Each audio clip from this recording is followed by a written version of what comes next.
Good evening, ma'am. Good evening, everyone.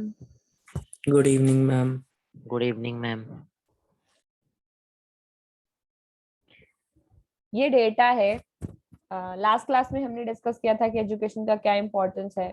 उसमें हमने ये भी डिस्कस किया था कि कितने कॉलेजेस थे, कितने अब हो गए हैं। तो नंबर ऑफ कॉलेजेस 1950-51 में 750 थे, तो 17-18 में 41,000 के आसपास हो गए हैं। अब पॉइंट ये है कि क्या ये सफिशिएंट है जितने ग्रोइंग नंबर ऑफ स्टूडेंट्स हैं उनको हैंडल करने के लिए? No, ma'am.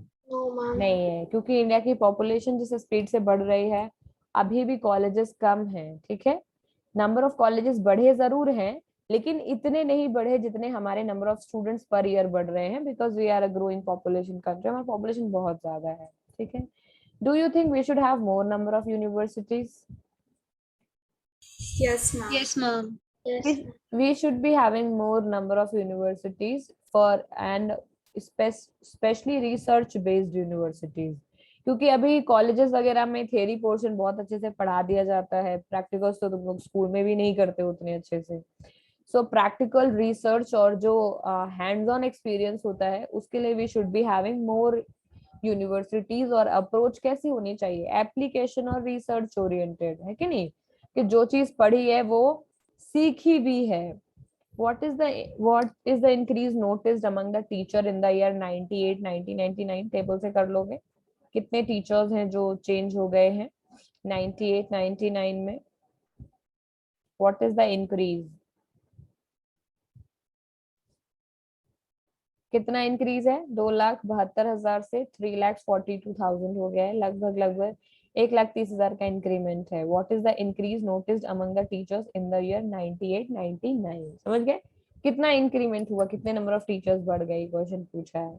What is your idea about future colleges and universities? क्या चाहते हो तुम लोग, किस तरह के कॉलेज या यूनिवर्सिटीज होने चाहिए? बताओ। जो स्किल बेसिस हो। Quality education they. What do you mean by quality education? Ma'am well ma'am जो अच्छी एजुकेशन दे, बस मार्क्स और डिग्री के लिए ना दे। बस हम मार्क्स और एजुकेशन डिग्री? जो स्किल्स पे बेसिस हो। ऐसा इसका ऐसा स्कूल कॉलेज हो मार्क्स और डिग्री दे ही ना, बस एजुकेशन देता जाए, क्यों? क्या ऐसा होना चाहिए? No ma'am. फोकस मार्क्स पर नहीं होना चाहिए। Marks are one of the parameters. Obviously when you study you learn and then you क्या बोलते हैं, परफॉर्म। तो there is always a reassurity, assurity हो जाती है कि हाँ आपने जितना, भाई एग्जाम क्यों लिया जाता है? जस्ट टू सी कि आपने जो पढ़ा है वो आपको आया है या नहीं। So if you have studied something, उसका टेस्ट दिया, if you scored well, that means कि आपको चीज समझ आ गई। That is the purpose of, but they are one of the parameters, not all the. कुछ लोग का क्या हो जाता है, स्कूल कॉलेजेस का फोकस है मैक्सिमम नंबर मार्क्स पर कि कितना ज्यादा आ जाए हमारे स्टूडेंट का, भले ही वो किसी भी तरीके से आए, बाई हुक और बाई क्रूक, कैसे भी रटा दिया, ठीक है, बस याद कर लो और पढ़ लिया। तो अंडरस्टैंडिंग बेस्ड होना चाहिए। क्वालिटी एजुकेशन का मतलब ये है जहां पर फोकस पर्सनालिटी पर हो, जहां पर फोकस नॉलेज पर हो, जहां पर टीचर्स ऐसे हो जो फोकस नॉलेज पर करते रादर देन, प्लस खुद भी टीचर्स भी अच्छे होने चाहिए। पहले के टाइम के बहुत टीचर्स अच्छे होते थे, बट बीच में एजुकेशन सेक्टर में बहुत सारे ब्राइट स्टूडेंट्स नहीं आना पसंद करते थे because it was not highly paying. Now it is highly paid industry.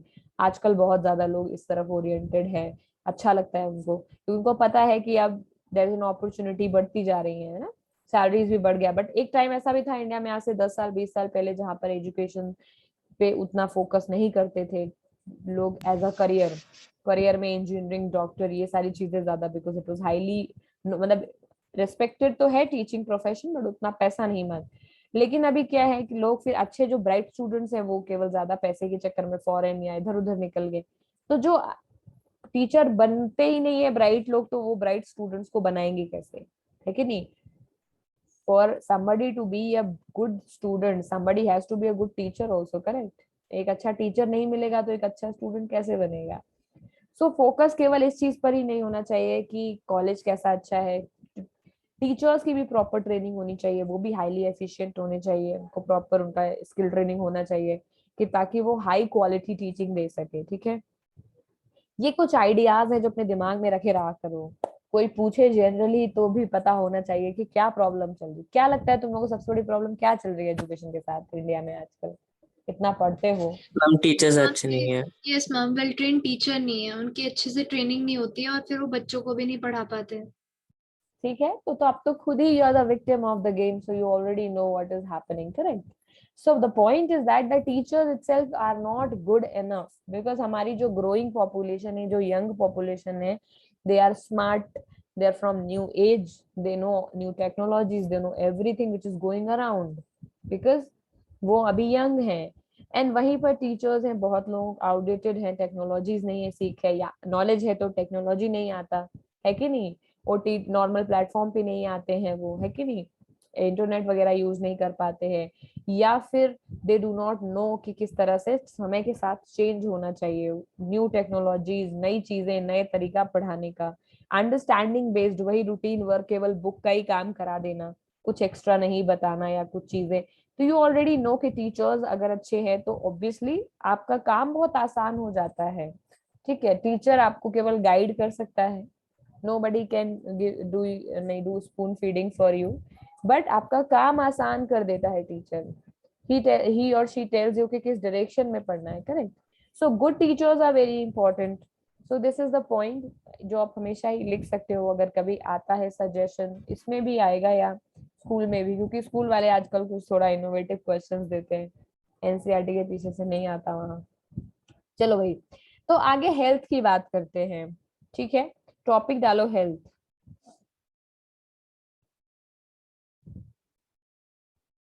मुझे लगता है जैसे हेल्थ तो हमको पढ़ने का जरूरत ही नहीं है, बस ये नीला वाला डब्बा पढ़ लेते हैं।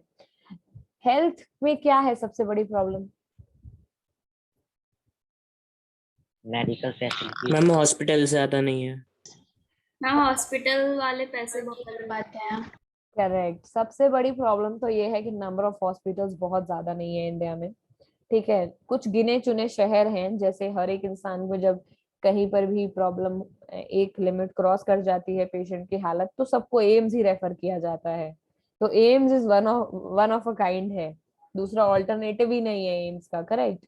तो इस तरह से बहुत अच्छे अच्छे जो हॉस्पिटल्स हैं वो बहुत ज्यादा नंबर में नहीं है, कम नंबर में है, जहाँ पर हाई स्पेशलिटी डिवाइसेस यूज किया जाता है, मेडिकल डिवाइसेस, जहाँ पर एकदम स्पेशलिस्ट सर्जन वगैरह हैं, वो बहुत कम है इंडिया में। ठीक है, गांव में भी केवल प्राइमरी हेल्थ क्लिनिक होता है, इफ यू नो। और एक गांव होता है, गांव में एक प्राथमिक स्वास्थ्य केंद्र बोलते हैं। अगर कोई कोविड का टीका लगवाने गया होगा, अरे अभी तक तो गए नहीं हो तुम लोग, तो कोविड का जहाँ वैक्सीनेशन हो रहा है, इट इज इधर हैपनिंग इन पीएचसी और सीएचसी, कम्युनिटी हेल्थ सेंटर और प्राइमरी हेल्थ सेंटर। ठीक है, प्राइमरी हेल्थ सेंटर गांव में होते हैं बेटा, वहां पर बुखार की, जुकाम की ऐसे दवाई, 2-4 इंजेक्शन, इस तरह का मिनिमम जितना फर्स्ट एड जो चीज होती है वो है।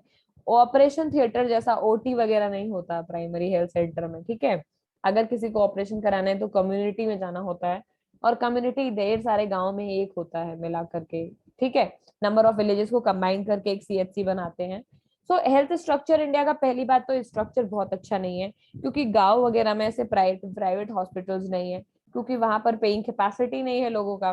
तो जितने भी प्राइवेट हॉस्पिटल्स है वो मेट्रोज में या फिर सिटीज में खोले जाते हैं, सो दैट उतना पैसा पे करने वाले लोग वहीं पर ही रहते हैं।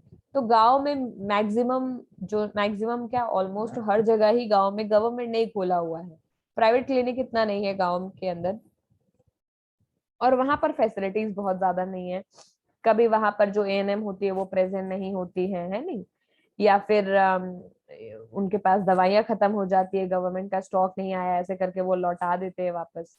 ठीक है, तो बहुत सारी ऐसी चीजें, वहां पर ऑपरेशन नहीं हो पाता है, लोगों का बोलते हैं यहाँ पर अभी डॉक्टर अवेलेबल नहीं है, बिकॉज गवर्नमेंट एजेंसी है तो वो बहुत ज्यादा एफिशिएंट इंडिया में नहीं फंक्शनिंग है। सबको ही पता है कि गवर्नमेंट स्ट्रक्चर हाईली एफिशिएंट नहीं है, बुरा है, बहुत बुरा नहीं कह सकते, बट अच्छा नहीं है जितना हम कंपेयर करेंगे अगर डेवलप्ड कंट्रीज से।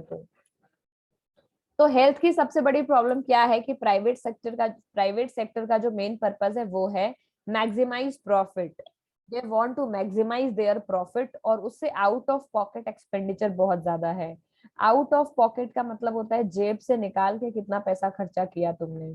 ठीक है, तो जो भी लोग अभी एक बार भी अगर प्राइवेट हॉस्पिटल में किसी का रिलेटिव एडमिट हो गया, कभी तो 5-10 लाख से नीचे तो वो लेते नहीं है। तो बहुत ज्यादा पैसा लेते हैं प्राइवेट वाले, ठीक है, और सरकारी में उतना फैसिलिटीज अवेलेबल नहीं है इंडिया में। तो दोनों तरफ से ही मर गए। मिडिल क्लास जाएगा प्राइवेट में जाएगा तो इतना पैसा ले लेते हैं कि वो कम से कम कमर ही तोड़ देते हैं, है कि नहीं। और गवर्नमेंट हॉस्पिटल में फैसिलिटी नहीं है, तो गरीब इंसान करे तो करे क्या। तो बहुत सारे लोग इंडिया में जिनको हेल्थ के में कोई भी फैसिलिटी इनको जरूरत पड़ती है, हेल्थ इमरजेंसी है, तो उनका इलाज भी नहीं हो पाता है, ठीक है। चलो आगे इसी पे बात करते हैं। Firm maximise profit. Do you think any firm would be induced to employ people who might not work efficiently as healthy workers because of ill health? The health of person helps him to realize his her potential. अब सबसे पहले तो health का importance है। क्या होता है, अगर आप हेल्दी रहेंगे, देखो कोई भी फर्म किसी ऐसे एम्प्लॉय को हायर नहीं करना चाहेगी जो हमेशा बीमार ही रहता हो, छुट्टी ही ले, ठीक है। दूसरा, अगर आप हेल्दी रहते हैं तो आपको बीमारी वगैरह नहीं होती, तो आप बहुत एफिशिएंटली काम करते हैं, ठीक है। तो जिस भी जगह आप काम करेंगे वहां उस ऑर्गेनाइजेशन के उस इंडस्ट्री के ग्रोथ में आप हेल्प करेंगे। अगर आप वहाँ हेल्दी नहीं है, एफिशिएंटली वर्क ही नहीं कर पा रहे हैं, तो आप वहां भी ग्रोथ में पार्टिसिपेट नहीं कर पाएंगे। तो हेल्थ किसी भी इंसान को अपना फुल पोटेंशियल रियलाइज करने में, जो काम वो कर सकता है उसको करने में हेल्प करता है, करेक्ट। हेल्थ के बिना तो नहीं हो सकता। आप कितना भी अक्लमंद हो, अगर बिस्तर पे ही पड़े हो या कोमा में ही हो तो क्या फायदा आपके ब्रेन का, है बात की नहीं। तो हेल्थ के बिना कैसे पॉसिबल है। तो हेल्थ है जो इंसान को उसके ट्रू पोटेंशियल को अचीव करने में हेल्प करता है। तो इसीलिए हमको अपने हेल्थ पर बहुत फोकस करना चाहिए। Health one of the priorities होना चाहिए लाइफ में, करेक्ट। जो लोग अभी आजकल ये दौर है फिटनेस का जिसमें हर इंसान जिम जाना चाह रहा है। हाँ बेटा। मैम हाँ बेटा। मेरा पावर कट हो गया था तो मैं लेफ्ट कर गया था, बता दोगे क्या हुआ? हाँ बता रही हूँ। तो हेल्थ के बारे में बेटा पढ़ा रहे हैं, और हेल्थ सेक्टर में हम डिस्कस बस कर रहे हैं, बस ये डिस्कस कर रहे हैं कि हेल्थ एक ऐसी चीज है। एजुकेशन तक हमने लास्ट क्लास में पूरा पढ़ लिया था। अब हेल्थ में हम ये डिस्कस कर रहे हैं कि एक हेल्दी माइंड एक हेल्दी बॉडी में ही रहता है, और हेल्थ ही आपका ट्रू पोटेंशियल अचीव करने में आपका हेल्प करता है। लाइफ में आपका कोई भी एम होगा, अगर आप हेल्दी हो तो आप उसे अच्छे से कर पाओगे, ज्यादा आउटपुट दे पाओगे। एक इल और एक बीमार और कमजोर इंसान अगर 8 घंटे काम कर सकता है, तो एक हेल्दी इंसान 18 घंटे काम कर सकता है। क्यों ना, मोदी जी की तरह 70 साल की उम्र में भी 4 घंटे सो के काम चला लेते हैं। ठीक है, समझ पा रहे हो क्या कहना चाह रही हूँ। तो यस इसीलिए किसी हेल्थ सेक्टर जो है वो प्रायोरिटी सेक्टर होना चाहिए इंडिया में, और किसी भी कंट्री में हेल्थ का जो सेक्टर है it is one of the priority sectors, ठीक है। हमारी जो कंट्री की खुद की नेशनल पॉलिसी भी है। नेशनल पॉलिसी मतलब पूरे कंट्री का जो एम है कि उस तरह डिजाइन करते हैं। तो हमारे यहाँ 5 ईयर प्लान्स बनते हैं, वो भी फोकस करते हैं कि किस तरह से हम हेल्थ केयर को और इम्प्रूव कर सकते हैं। अगर किसी ने सुना होगा तो मोदी जी ऐसे वो आयुष्मान भारत कार्ड भी बनाया हुआ है कि नहीं, आजकल न्यूज में चल रहा है। तो ये सब क्यों है फोकस, और इतना ज्यादा मेडिकल, ये जनधन जब खाते खुल रहे थे ब्लैक मनी के टाइम पे तो सबको हेल्थ इंश्योरेंस फ्री दिया जा रहा था उसमें, है कि नहीं। तो ऐसे बहुत सारी चीजें हैं जो हेल्थ पर फोकस करने के लिए अभी रिसेंटली गवर्नमेंट ने स्टेप लिए हैं, है कि नहीं। और उसके अलावा गवर्नमेंट के आयुष केंद्र हैं, औषधि वाला है कि नहीं। तो ये सब जगह गवर्नमेंट बहुत फोकस कर रही है हेल्थ केयर पर, ठीक है। हेल्थ केयर के साथ साथ फैमिली वेलफेयर पे भी फोकस कर रही है, और न्यूट्रिशन पे भी फोकस कर रही है। मतलब अगर आप बच्चों को जैसे मिड डे मील क्यों दिया जाता है स्कूल्स में, बिकॉज पता है कि गरीबों के पास में एक टाइम का उतना ज्यादा पौष्टिक या फिर न्यूट्रिशनल वाला खाना नहीं होता है, हाई न्यूट्रिशन का। तो गवर्नमेंट मिड डे मील में बच्चों को खाना भी देती है just to keep them healthy है ना, ठीक है। इसलिए ताकि वो कमजोर ना हो, कुपोषण या माल न्यूट्रिशन का शिकार ना हो जाए। और एट द सेम टाइम खाना मिलेगा तो स्कूल आने में भी वो आएंगे, है कि नहीं, उनको इंसेंटिव रहेगा कि स्कूल जाएंगे तो खाना मिलेगा। तो इसीलिए ये सारी चीजें गवर्नमेंट किसके लिए कर रही है, under privileged section. Under privileged कौन है, जो लोग ये सारी फैसिलिटीज को अफोर्ड नहीं कर सकते। Over the last 5 decades, India has built a vast health infrastructure and has also developed the manpower required at primary, secondary and tertiary sector in government.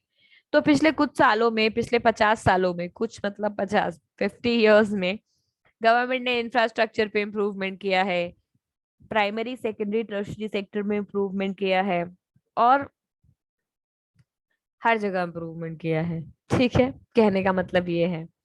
Problems थोड़ी देर में देखेंगे। अब देखो हमें पता कैसे चला कि हमने इम्प्रूवमेंट किया है? बोले आप तो सेल्फ कॉन्ग्रेचुलेटरी मोड में चल रहे हैं, बोल रहे हैं हमने सब बढ़िया किया है, हमने सब बढ़िया किया है। पता कैसे चलेगा सब बढ़िया किया है? तो जिस तरह से हमने ये चीजें की है प्रूफ, वो ये है कि हमारी जो लाइफ एक्सपेक्टेंसी है वो बढ़ गई है। ठीक है, अब नियरली नियरली इंडिया की life expectancy is nearly 70 years. ठीक है, तो ये एक चीज है, जैसे ये क्या दिखाती है, अगर हम ज्यादा जी रहे हैं, पहले लाइफ एक्सपेक्टेंसी 35 ईयर्स हुआ करती थी आजादी से पहले, यानी ऑन एन एवरेज एज ही 35 साल था। तो शादी कितना 10 साल में ही करनी पड़ती थी शादी, पता है कि 30-35 साल में तो निपटने ही वाले हैं। अभी लाइफ एक्सपेक्टेंसी 70 हो गई है, तो लोग वेट कर ले रहे हैं 30 तक। करेक्ट? सारे समझ पा रहे हो? आजादी से पहले जब इंडिया में सिचुएशन खराब थी, इतना फैमाइन पड़ता था, सबको पता है ना, ब्रिटिशर्स ने बहुत ज्यादा हालत एग्रीकल्चर का खराब किया हुआ था, तो हमेशा फूड शॉर्टेज हो जाता था वो, और मेडिकल फैसिलिटीज अच्छी नहीं थी। तो उस वक्त इंडिया की जो एवरेज एज लाइफ थी, it was nearly nearly around 35 to 40 years. उतने में निपट लेते थे लोग। बहुत कम टाइम, बहुत कम लोग हैं जो लंबा जीते थे। ठीक है, तो अब क्या है, अब वही लाइफ एक्सपेक्टेंसी बढ़ करके कितना हो गया, नियरली 70 ईयर्स। तो इसका क्या मतलब निकाले? यही मतलब तो ना निकलेगा कि हमने हेल्थ पे अच्छा फोकस किया है। क्यों? Yes ma'am. उसका अगला ये है कि इन्फेंट मोर्टेलिटी। इन्फेंट मोर्टेलिटी मतलब 1 साल से कम का बच्चा। पहले वो 1,000 में 147 हुआ करता था, यानी पर हर 1,000 बच्चे में 147 बच्चे use to die within 1 year. ठीक है, अभी वो गिर के कितना आ गया है, 34। अब तो थोड़ा और कम हो गया है। तो इससे भी ये प्रूफ होता है कि अच्छी मेडिकल फैसिलिटीज है, तभी तो नए जो बच्चे जन्म ले रहे हैं उनको हम बचा पा रहे हैं, है कि नहीं? और उसके अलावा जो डेथ रेट्स है वो भी ड्रॉप कर गई है 6 पॉइंट, मतलब डेथ रेट भी कम हो गया है। क्रूड बर्थ रेट का मतलब जो वैसे कुपोषित या विकलांग हो या फिर इस तरह के जो बच्चे हैं वो भी ड्रॉप हो गए हैं। तो यानी मदर्स को भी हेल्दी फूड दिया जा रहा है। करेक्ट? तो ये सारे पैरामीटर्स को देख करके ये समझ में आता है कि हर एक चीज इंप्रूव हुई है इंडिया में पिछले 50 सालों में, चाहे वो लाइफ एक्सपेक्टेंसी हो, चाहे वो चाइल्ड केयर हो, है कि नहीं? इसीलिए कंट्री जो हमारा है वो पॉजिटिव डायरेक्शन में बढ़ रहा है। समझ गए?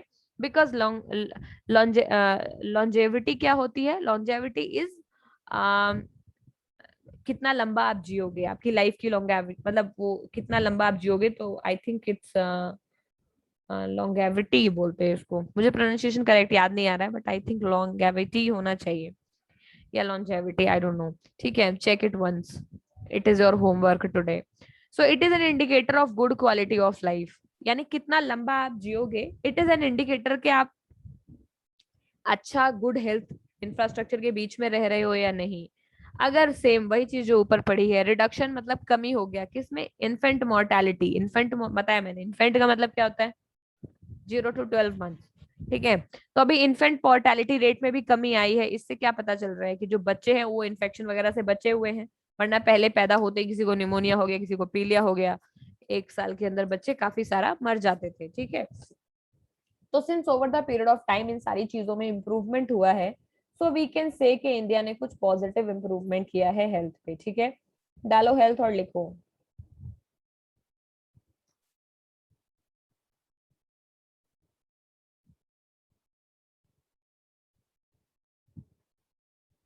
विदाउट गुड हेल्थ, या नेगेटिव नहीं, पॉजिटिव नोट पे लिखो, health is a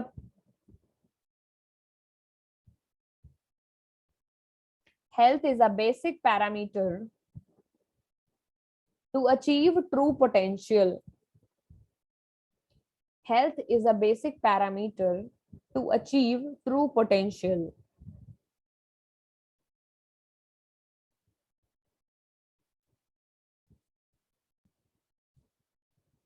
ma'am true potential. Potential का मतलब आप जितना कर सकते हो, अपनी क्षमता को अचीव करने के लिए अच्छी हेल्थ जरूरी है। तो health is a basic parameter to achieve true potential. ठीक है, a good health of citizens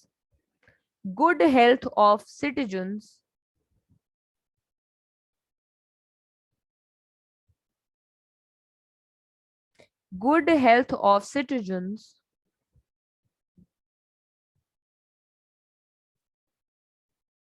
help in good growth of nation. Health के बाद क्या था? Good health of citizen help in good growth of nation.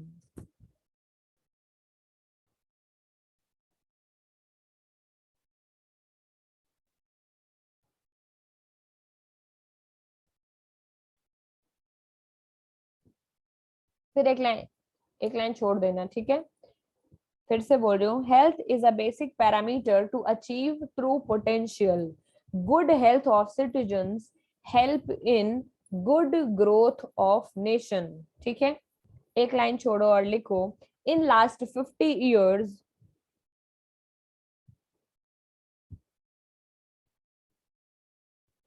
in last 50 years life expectancy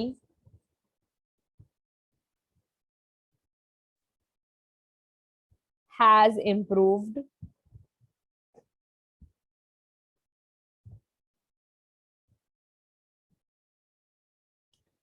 Infant mortality rate IMR, mother mortality rate MMR.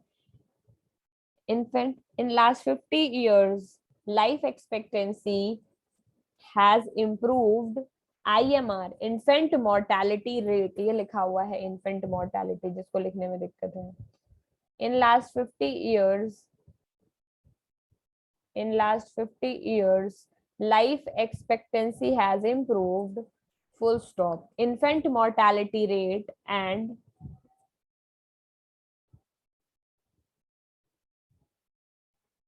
mother mortality rate,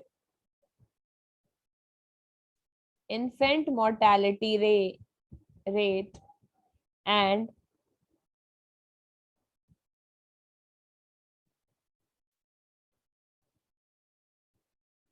ठीक है, infant mortality rate and mother's mortality rate, comma,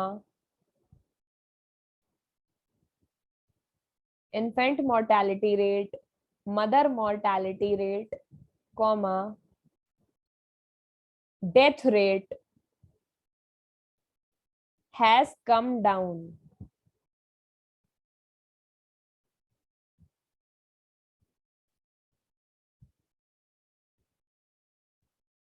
ठीक है, okay, yes ma'am. Yes ठीक है। yes, ये ma'am. इसके लिए कोई पूछे क्या इम्प्रूव हुआ है तो ये हुआ है। एक लाइन और लिख लो, वैक्सीनेशंस हैव इम्प्रूव्ड। क्या इम्प्रूव हो गया है और इंडिया में? वैक्सीन, पहले बेटा वैक्सीन ही नहीं होता था। अभी वो पोलियो की 2 ड्रॉप कितना ऐड आता था पहले टीवी पे, बट उसके अलावा जितनी बीमारियां हैं, मीजल्स, रूबेला, हेपेटाइटिस, आजकल हर चीज का वैक्सीन हो गया। तो वैक्सीनेशन रेट बढ़ गया है इंडिया में, ठीक है। अब हम लोग वैक्सीनेशन तेजी से करते हैं। India I think TB free हो गया है, ठीक है। तो बहुत सारी ऐसी अच्छी चीजें भी हुई हैं, ठीक है, कि हमारे कंट्री में अब टीवी नहीं बचा है। एक और बीमारी होती थी काला अजहर, वो नहीं बची है।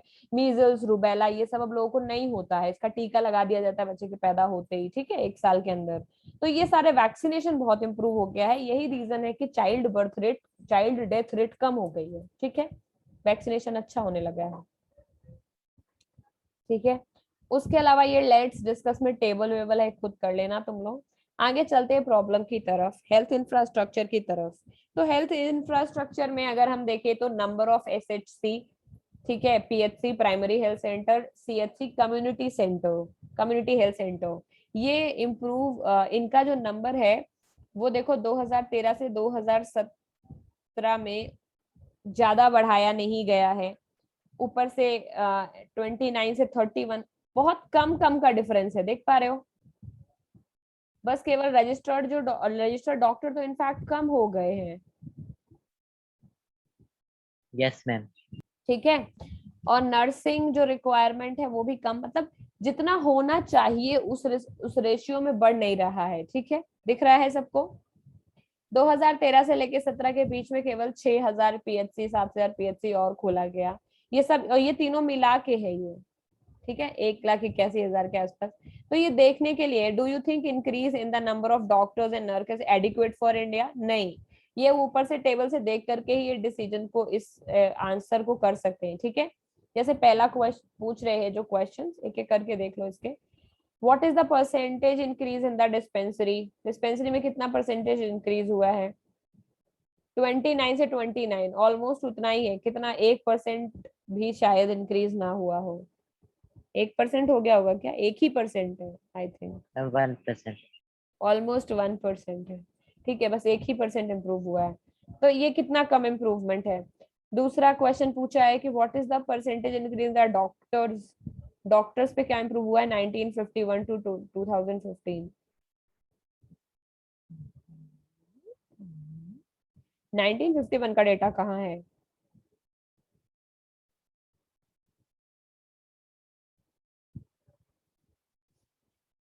What is the percentage increase in the doctors and nursing personnel from 1951 to 2015? पहले का कुछ है क्या डेटा कहीं? नहीं। No ma'am. तो ये टेबल 2013 कर लो इसको, ठीक है। कर लोगे ना सब लोग? Yes yes ma'am. Ma'am. 13 Yes, में इतना था, 14 में इतना था, तो अब कितना होता है? 29। तो इसका हाँ 1% कितना हो जाएगा? 1% हो जाएगा 292। तो 297 पे 292 और जोड़ दो, ऑलमोस्ट इतना ही इंक्रीज हुआ है। इस तरह से निकालना है ना, कितना परसेंट बढ़ा। मैथ्स का क्वेश्चन है, आराम से हो जाएगा कि 15 में इतना, 16 में इतना, दोनों को घटा दिया, जो निकला उससे मेन वैल्यू को डिवाइड करके 100 से मल्टीप्लाई कर दो, परसेंटेज आ जाती है, ठीक है। पता है ना ये तो? Yes ma'am. एक है अभी नया वैल्यू x, पुराना a, तो वैल्यू होगा x minus a upon x into 100, ठीक है, जिसमें ये पुराना है और ये न्यू है, ये न्यू ये ओल्ड, ठीक है। अगला तो ये सब तो आई थिंक तुम लोग कर लोगे। Discuss about the hospitals you have visited. बताओ, जैसे हॉस्पिटल्स में गए हो, what do you feel? Government hospital में कभी गए हो? नहीं। प्राइवेट हॉस्पिटल्स में किया होगा तो they take a lot of money, ठीक है, अच्छा फैसिलिटी रहता है बट पैसा बहुत लेते हैं, ठीक है। What other facilities would you like to provide in a hospital? क्या क्या चीजें, कभी हॉस्पिटल जाना तो ये दो चीजें नोटिस करना, क्या क्या चीजें हैं हॉस्पिटल में और क्या चीजें नहीं है। गांव यानी जो कम्युनिटी हेल्थ सेंटर होता है उसके रिस्पेक्ट में आंसर बहुत अच्छा दिया जा सकता है, क्योंकि वहां पर ऑपरेशन थिएटर नहीं होता है, तो मशीनरी नहीं होती है। तो तुम क्या क्या फैसिलिटी देना चाहोगे? तो बोलो मैं सब देना चाहूंगा वहां पर। I will provide more beds, I will provide more machineries, more doctors, है कि नहीं? There are many places in India which do not have even these basic facilities, correct? जो प्राइमरी हेल्थ सेंटर है गांव में, उनमें ये चीजें भी नहीं है। एक वहां पर बुखार जुकाम की दवाई के अलावा कुछ मिल जाए तो बहुत बड़ी बात हो जाएगी। There are only 381 medical colleges in the country. कितनी प्रॉब्लम है? केवल 381 मेडिकल कॉलेज है। हर कॉलेज में अगर 2000 स्टूडेंट भी पढ़ता है तो भी कितना हुआ?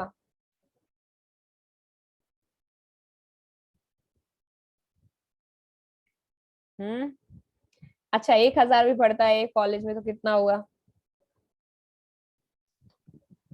मैम 3,81,000। 3,81,000 इन वन गो, यानी एक साल में इतना ही बच्चा पढ़ सकता है, समझ गए?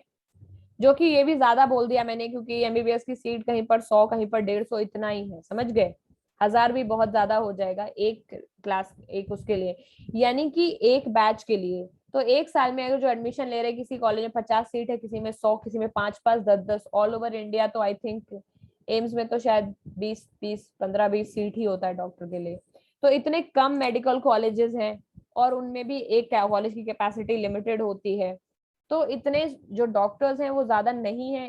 तो इसका रीजन है ना, बिकॉज मैक्सिमम लोग मेडिकल पढ़ भी नहीं रहे हैं, क्योंकि पढ़ाई बहुत टीडियस होती है। तो पूरे बैच में 2-3 लोग होते हैं जो बायो लेते हैं, 5 बच्चे मैक्सिमम बायो लेंगे, उसमें से 2-4 बीएससी एमएससी कर लेते हैं, बचा हुआ एक वो तैयारी करता है एमबीबीएस की, उसको मिला तो मिला, नहीं मिला तो फिर कुछ और कर लिया। तो बहुत रेशियो भी कम है, ठीक है। तो इंडिया में केवल 381 मेडिकल कॉलेजेस हैं और 301 डेंटल कॉलेज हैं, ठीक है। केवल 4 स्टेट, आंध्रा, कर्नाटका, महाराष्ट्र एंड तमिलनाडु, इनमें मैक्सिमम नंबर ऑफ कॉलेज हैं। तो ऐसा भी नहीं है कि ये कॉलेज पूरा इक्वली डिस्ट्रीब्यूटेड है, वो कॉलेज भी मैक्सिमम इन 4 स्टेट्स में है, आंध्रा, कर्नाटका, महाराष्ट्र, तमिलनाडु, यानी यूपी, बिहार, ये जो बेसिक, गुजरात, उड़ीसा, यहाँ पे ज्यादा कॉलेज भी नहीं है, ठीक है। पूरे स्टेट में एक दो अच्छे, 2-3 अच्छे मेडिकल कॉलेज पूरे स्टेट में है। तो इस ये भी एक रीजन है कि हेल्थ पर उतना फोकस इंडिया का नहीं रहा है, क्योंकि इंजीनियरिंग पे रहा है तो देखो हर गली में इंजीनियर है, हर नुक्कड़ पे इंजीनियर है, चारों तरफ इंजीनियर ही इंजीनियर है, ठीक है। And practice makes a man perfect, जरूरी थोड़ना है कि एकदम जो सबसे ज्यादा क्लास में पढ़ता है वही अच्छा डॉक्टर बनेगा, है कि नहीं। जैसे इंजीनियरिंग में भी होता है, जो लोग पढ़ते पढ़ते अच्छा प्रैक्टिस करते करते अच्छा सर्जन बन जाए, मतलब अच्छे कोडर बन जाते हैं, वैसे ही डॉक्टरी में भी होता है कि पढ़ते पढ़ते पढ़ते पढ़ते यू गेट एक्सपीरियंस, और 5-10 ईयर्स के बाद में आप एक अच्छे डॉक्टर बन जाते हैं। अरे हर इंसान वर्ल्ड क्लास सर्जन नहीं बनेगा, लेकिन इतना तो बन ही जाएगा कि कम्युनिटी से हेल्थ सेंटर और प्राइमरी हेल्थ सेंटर में बैठ सके, वो तो खाली नहीं रहेगी। तो प्रॉब्लम ये नहीं है कि हमको बिल्कुल आइंस्टाइन ही चाहिए, है कि नहीं। प्रॉब्लम ये है कि हम उतना फोकस ही नहीं कर रहे इस फील्ड की तरफ। नॉर्मल लोग भी, नॉर्मल नर्सेज नहीं है, डॉक्टर छोड़ दो, नर्सेज नहीं है इंडिया में, ठीक है। जब नर्स भी नहीं है, मैम जब है भी तब भी बहुत ज्यादा रूड है। और जो है वो भी बड़ी प्रॉब्लम है, उनको भी कहते हैं पैसे नहीं देते, हमारी सैलरी इतनी कम है, क्या करेंगे नर्स बनकर, समझ गए। मैम अच्छे से बिहेव ही नहीं करती पेशेंट्स के साथ हम। ये तो पर्सनल हो गया, कोई कोई नर्स नहीं करती है, लेकिन नर्स भी ये भी पता है कि हाँ, अगर कर उनका तो वैसे कोड है, प्यार से बिहेव करना होता है, तभी नाम नर्स है, ठीक है। लेकिन अब ये तो करते हैं, प्राइवेट हॉस्पिटल्स में नर्स भी बहुत अच्छे से बात नहीं करती है। लेकिन उसके अलावा जो मेडिकल रिक्वायरमेंट है, चलो ये तो इमोशनल रिक्वायरमेंट है कि प्यार से बात नहीं किया मेरे से, लेकिन मेडिकल दवा देने के लिए नर्स ही कम है, नाइट ड्यूटी डे ड्यूटी दोनों मिला के 2 नर्स चाहिए। तो नर्स नहीं है, कंपाउंडर नहीं है, हेल्थ हॉस्पिटल नहीं है, बेड नहीं है, समझ गए, और डॉक्टर भी नहीं है, और इन ये सब निकलेंगे मेडिकल कॉलेज से, जो कॉलेज ही नहीं है। तो जब मेडिकल कॉलेज ही इतने कम है, तो ये इंफ्रास्ट्रक्चर पे फोकस कैसे होगा, समझ रहे हो बेटा। तो ये सारी प्रॉब्लम ऐसी है जो जरूरी नहीं है कि लिखे ही जाए या याद ही करनी पड़े, इतना तो समझ में आता ही है कि क्या प्रॉब्लम है इंडिया में हेल्थ में। अगर कोई पूछे क्या प्रॉब्लम है, क्या तो प्रॉब्लम ही प्रॉब्लम है, डॉक्टर भी कम है, नर्सेस भी कम है, कॉलेज भी कम है कि नहीं। कम्युनिटी और गवर्नमेंट हॉस्पिटल्स में लोग ही नहीं है, अब इंजेक्शन भी नहीं है, वैक्सीनेशन भी नहीं देते हैं, दवा भी नहीं देते हैं, प्राइवेट हॉस्पिटल वाले बहुत पैसे लेते हैं, देखो कितनी प्रॉब्लम्स पता चल गई, ठीक है। तो लिखो भाई, problems in health sector.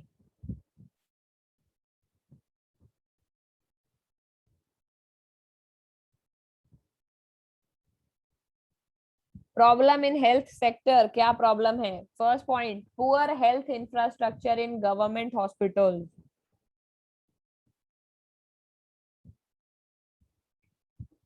Poor health facilities, infrastructure बड़ा हो जाएगा तुम्हें, poor health facilities in government hospitals.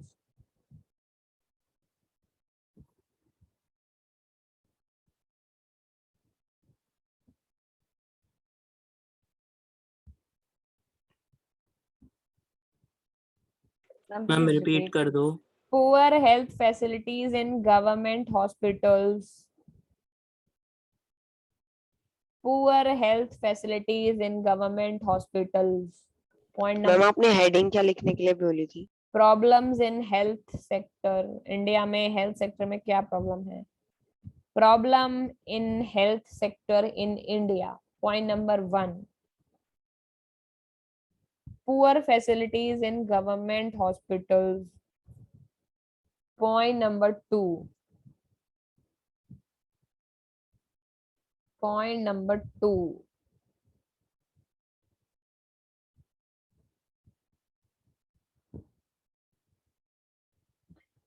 very costly services in private hospitals, very costly services in private hospitals.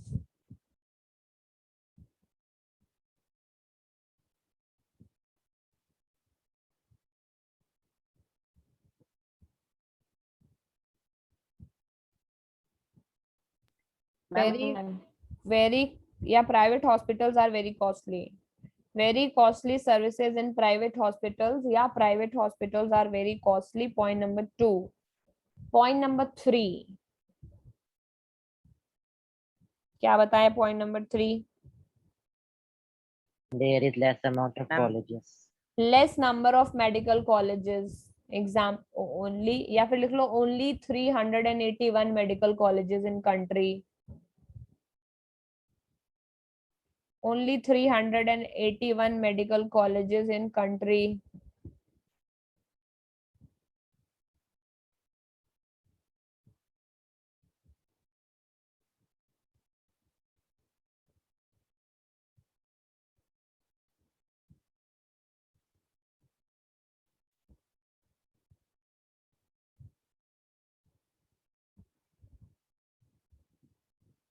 Only 381 medical colleges in country.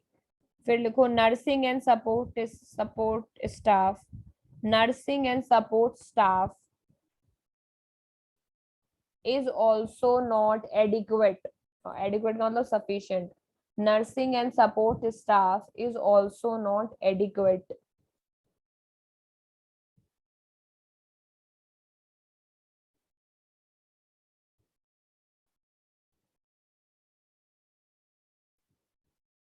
Ma'am हो गया। हो गया, okay. अगला बेटा अनएम्प्लॉयमेंट के ऊपर है। मैम उसमें हम ये भी लिख सकते हैं number of hospitals are very less. हाँ हाँ, ये तो भूल ही गए। Number of hospitals are very less.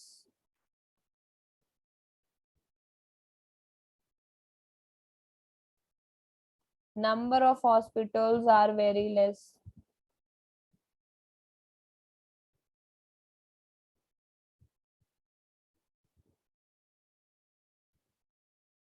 ठीक है, Yes, ma'am. ओके। अगला जो हम टॉपिक पढ़ेंगे वो पढ़ेंगे अनएम्प्लॉयमेंट। ठीक है, इसको बस पढ़ते जाना है, इसमें ज्यादा समझने वाली चीज नहीं, सब पहले से ही पता है। ठीक है, शाकाल की जो मदर है शीला, वो कैसा काम करती है? घर का काम करती है। ठीक है, और अपने जो हस्बैंड है बूटा, उनकी फील्ड में मदद करती है। ठीक है, खेत में काम करने में। शाकाल का जो भाई है जीतू और उसकी सिस्टर है सीतू, वो खेलते रहते हैं और घूमते रहते हैं। कैन यू कॉल शीला और जीतू और शीतू अनएम्प्लॉयड? क्या शीला, जीतू, शीतू अनएम्प्लॉयड है तुम्हारी नजरों में? No, ma'am. No, ma'am. Ma'am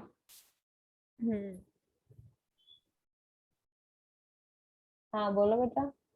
ma'am India में हॉस्पिटल के लिए ये भी तो प्रॉब्लम है कि जैसे कोई एडमिट करे, उसको लेके जाना तो मतलब कहीं जाम होता है तो फिर उसके लिए जगह नहीं मिलती है, वो बंदा गाड़ी में भी मर सकता है। ये क्या बात होती है? हेल्थ इंफ्रास्ट्रक्चर के लिए सड़कें थोड़ी ना रिस्पॉन्सिबल है बेटा। उसका रीजन ये है कि दूर क्यों जाना पड़ता है, हॉस्पिटल पास में बनाओ ना। Yes, ma'am. समझ गए? प्रॉब्लम को सोच बदलो, देश बदलेगा। दूर क्यों जाना है? हॉस्पिटल क्यों नहीं है हर 500 मीटर में एक हॉस्पिटल? क्यों एम्बुलेंस में लोग लटके लटके रहते हैं जाम में 1-1 मैम घंटे? वही तो, यहाँ पे इतने सारे मॉल्स बना दिए हम लाइन से, पर एक भी हॉस्पिटल नहीं बनाया। 10-15 मॉल है, मेरे घर की बालकनी से 10 से कम नहीं दिखते। इतने में 4 हॉस्पिटल बना देते तो किसी को एम्बुलेंस में जाम लगाना पड़ता? नहीं। No ma'am. 10 No. मॉल बना दिए क्योंकि पता है कि मॉल में प्रॉफिट ज्यादा है, हॉस्पिटल्स नहीं बनाया। मैम हॉस्पिटल्स भी तो है। कहाँ है? बताने का। मैम हमारी सोसाइटी के पास तो है एक। अरे आप मैम देश, वो तो एक सोच ही है। बदलो, देश बदलेगा। क्या बोला मैंने? पूरी कंट्री की बात चल रही, तुम लोग अपना अपना देख लिया बस साइड में कि हमारा यहाँ तो सब सही चल रहा है। ऐसे थोड़ी होता है। समझ गए प्रॉब्लम? अरे मेन बात समझो। तुम लोगों ने भी क्या गंदा सा आंसर दिया मुझे। इन सबको तुम अनएम्प्लॉयड नहीं बोलोगे? बताओ जीतू क्या काम कर रही है? मैम अगर वो अनएम्प्लॉयड ही बच्चे है। हुए तो खेल रही है। ये क्या अरे बात है? वो तो एक मैम वो तो बच्चे हैं, मैम वो क्या काम करेंगे? ये तो इंग्लिश के अरे बच्चे, तुम लोग इतना इमोशनल क्यों हो रहे हो? बच्चे हैं तो मैं क्या करूं? अरे इसमें क्वेश्चन पूछा है कि जीतू सीतू अनएम्प्लॉयड अनएम्प्लॉयड है या नहीं? कह रहे हो नहीं वो अनएम्प्लॉयड नहीं क्योंकि वो तो नाम बच्चे। पे है। क्वेश्चन में क्या पूछा है कि अनएम्प्लॉयड है या नहीं है? ये नहीं पूछा कि बच्चे उनसे काम करवाएं या ना करवाएं। ऑब्वियसली बच्चे काम नहीं करेंगे लेकिन अनएम्प्लॉयड तो है ना बेटा। Yes ma'am. Yes ma'am. तो unemployment is said to exist. Unemployment क्या होता है अब ये समझ लो, सबसे बड़े इंपॉर्टेंट सबसे काम यही है। अनएम्प्लॉयमेंट का मतलब ये है अगर तुम्हारा काम करने का मन नहीं है, ठीक है, और तुम काम नहीं कर रहे हो, तो तुम अनएम्प्लॉयड नहीं हो। समझ गए? अनएम्प्लॉयमेंट का मतलब ये होता है जब कोई इंसान काम करने के लिए इच्छुक है, यानी उसका काम करने का मन है, समझ गए, और उसको काम नहीं मिल रहा है, समझ गए। Yes ma'am. आप काम करना चाहते हैं लेकिन आपको काम नहीं मिल रहा है, तब बोलेंगे अनएम्प्लॉयड। शीला के साथ प्रॉब्लम क्या है? Sheela is not interested in working outside her domestic domain. Jeetu and Sheetu are too small to be counted in workforce population. ठीक है, इसीलिए जीतू, सीतू और शीला को अनएम्प्लॉयड नहीं बोलेंगे। ठीक है, यस मैम। मैम इसका मतलब हम सही थे। हाँ समझ गए। तो अब अनएम्प्लॉयड की डेफिनेशन भूलोगे कभी? No ma'am. नो नहीं। मैम। क्या होती है डेफिनेशन? अनएम्प्लॉयड की डेफिनेशन ये है कि कोई इंसान काम करना चाहे और काम न मिले, समझ गए। कोई इंसान घर पर खाली बैठा है तो उसे अनएम्प्लॉयड नहीं कहा जा सकता।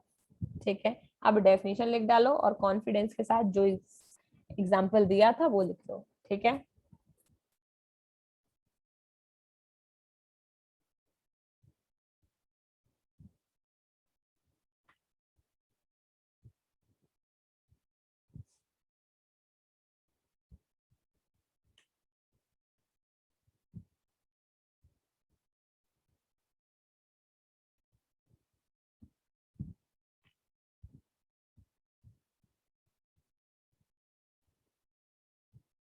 ठीक है।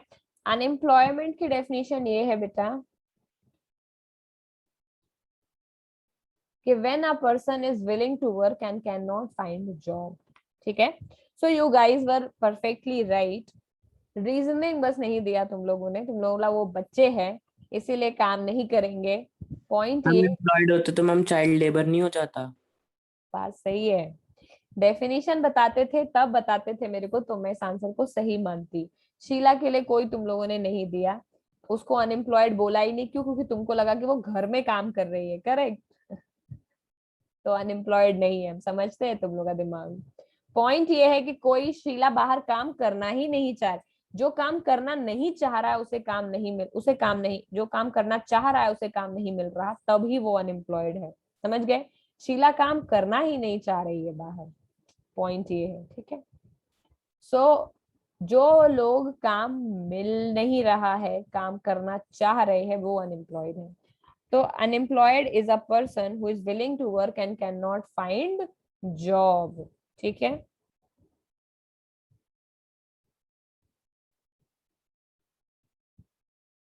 Yes ma'am. ठीक। यही रीजन है कि जीतू और शीतू, वो तो खैर बच्चे हैं, चाइल्ड हैं, चाइल्ड लेबर कर नहीं सकते, इसलिए वो अनएम्प्लॉयमेंट फोर्स का ही पार्ट, वो वर्क फोर्स का पार्ट ही नहीं है। तो जो वर्क फोर्स का पार्ट ही नहीं है, माइनर है, उसको तो काउंट ही नहीं कर सकते। शीला काम करने में इंटरेस्टेड ही नहीं है, इसीलिए वो भी अनएम्प्लॉयड नहीं है। द वर्क फोर पॉपुलेशन कौन होती है? जो 15 साल से ऊपर है, 59 साल से नीचे है। यही रीजन है कि 60 पे रिटायरमेंट हो जाता है। तो workforce population includes the people who are from 15 years to 59 years। किसको समझ आ गया? Yes ma'am. हम आ गया।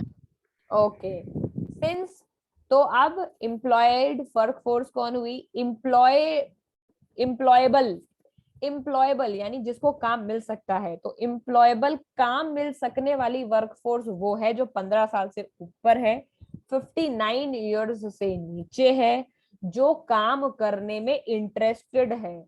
उसको बोलोगे, क्या बोलोगे उसको? Active workforce. समझ गए?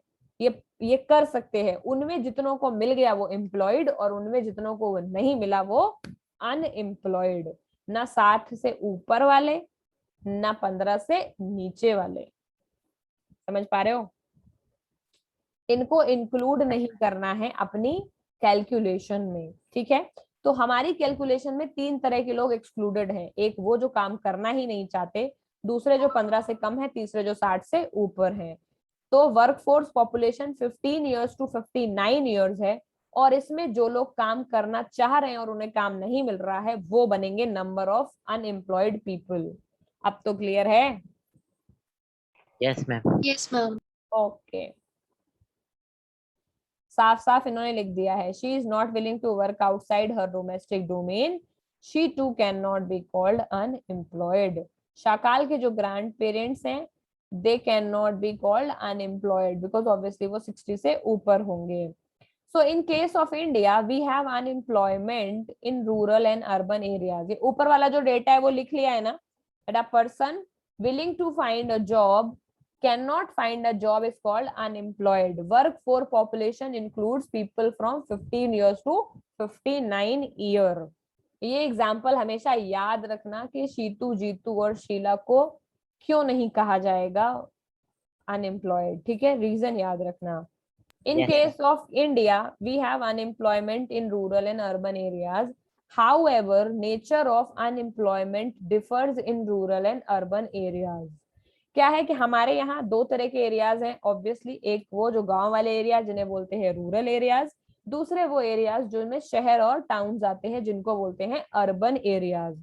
कुछ ऐसे होते हैं जो कस्बे टाइप के होते हैं, ना तो अर्बन है ना तो रूरल है, उनको क्या बोलते हैं, सेमाई अर्बन एरियाज। समझ गए, आधे अर्बन आधे रूरल, सेमाई मतलब हाफ, सेमी फाइनल, तो सेमाई अर्बन एरियाज।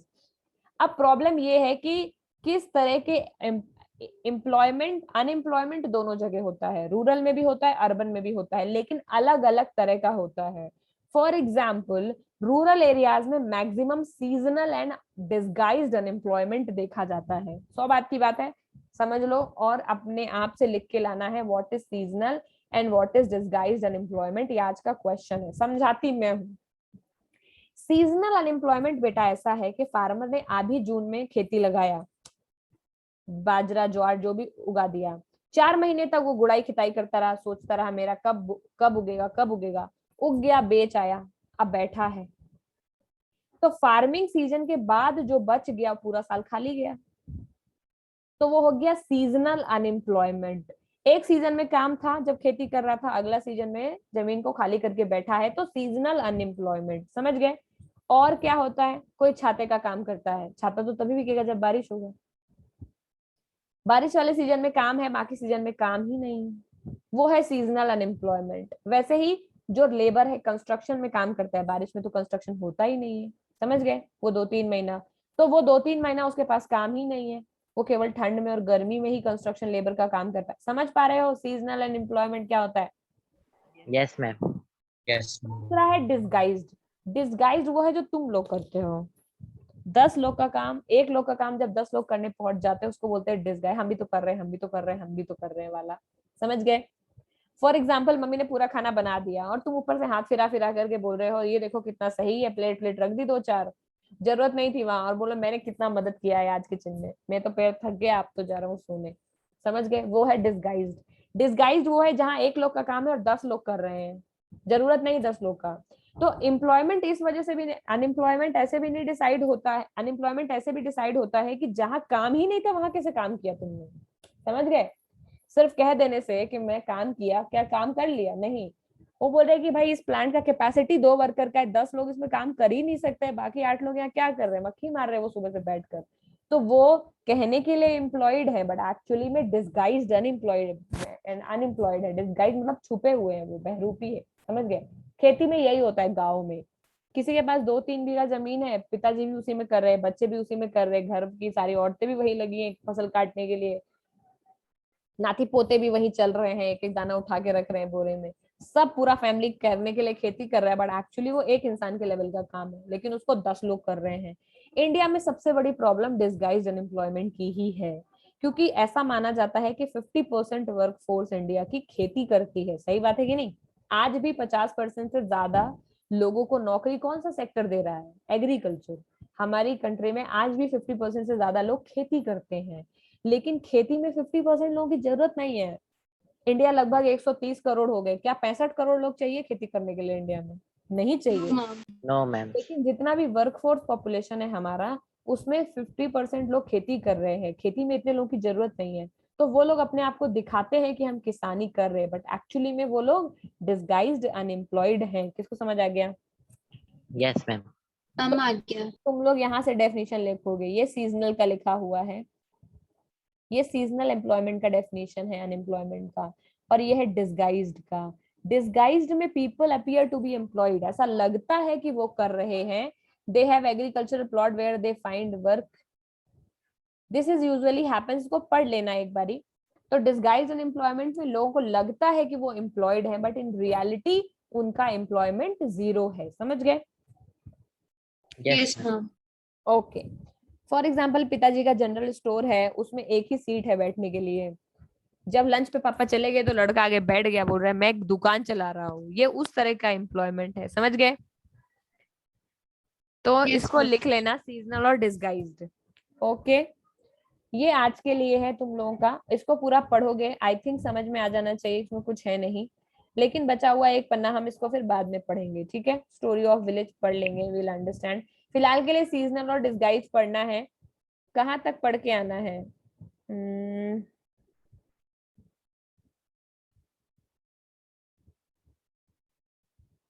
यहाँ तक पढ़ के आना है। ये नीले वाले डिब्बे के बगल वाला लेटस, इसको छोड़ देना है। यहाँ तक पढ़ के आना है, ये सब इसी का पार्ट है। एम्प्लॉयमेंट सिनेरियो इंडिया में डिस्कस करना है, एग्रीकल्चर मेन सिनेरियो है। लो फिर जरा सा ही बचा, एक काम करो पूरा ही पढ़ लेना, मैं नेक्स्ट क्लास में इसका समरी बता दूंगी 5 मिनट में, और फिर अगले चैप्टर में मूव करेंगे, ठीक है? Yes, क्योंकि ma'am. इसमें इन्होंने यही डिस्कस किया है कि जो डिसगाइज्ड अनएम्प्लॉयड है इंडिया में, तो ओवरऑल एम्प्लॉयमेंट सेक्टर कैसा है। तो हम ये देखेंगे कि एग्रीकल्चर सेक्टर सबसे ज्यादा डिसगाइज्ड अनएम्प्लॉयमेंट को देखे हुए है। 50% लोग एग्रीकल्चर में काम करते दिख रहे हैं, बट एक्चुअली में वो लोग अनएम्प्लॉयड हैं, डिसगाइज्ड। ठीक है? तो हमें को क्या जरूरत है इस वक्त? हमें जरूरत है कि उन लोगों को एग्रीकल्चर से निकाल के किसी और इंडस्ट्री में काम कराएं, करेक्ट? क्योंकि वो लोग वहां पर छुप के डिसगाइज्ड बैठे हुए हैं, तो वो लोग एक्चुअली अनएम्प्लॉयड है लेकिन दिखा रहे एम्प्लॉयड है। तो उस वर्क फोर्स को वहां से हटा के हमको कहीं और काम देना चाहिए। यही रीजन है कि गांव में सब लोग खेती करने वाले गरीब है, क्योंकि जब 5 लोगों का काम, 1 लोग का काम 5 लोग कर रहे हैं, तो सैलरी भी तो 1/5 हो जाएगी, है कि नहीं? Yes, ma'am. अरे एक आदमी करता है, एक ही आदमी का उसमें उगता है, अब 5 उसमें हक हक मारने के लिए बैठे हुए कि मैंने भी किया, मैंने भी किया। तो समझ रहे हो ना क्या कहना चाह रही हो? तो Yes, उतने ही जमीन के टुकड़े में सब लोग काम करे, तो जो उसमें से उगेगा वो सब में बट जाएगा। तो ऑब्वियसली प्रोडक्टिविटी भी कम है, क्योंकि जरूरत से ज्यादा लोग काम कर रहे हैं वहां पर। इसीलिए इट इज नॉट एडवाइजेबल कि हमारे एग्रीकल्चर सेक्टर में इतने लोग रहे। So we should, what we should do, we should migrate it from there, from where, from primary sector to secondary, यानी मैन्युफैक्चरिंग इंडस्ट्री। चूड़ी बनवाओ, डलिए बनवाओ, डस्टबिन बनवाओ, बिस्किट बनवाओ, पार्ले जी केक बनवाओ, कुछ भी बनवाओ, लेकिन कम से कम डिसगाइज्ड अनएम्प्लॉयमेंट नहीं रहना चाहिए। समझ गए?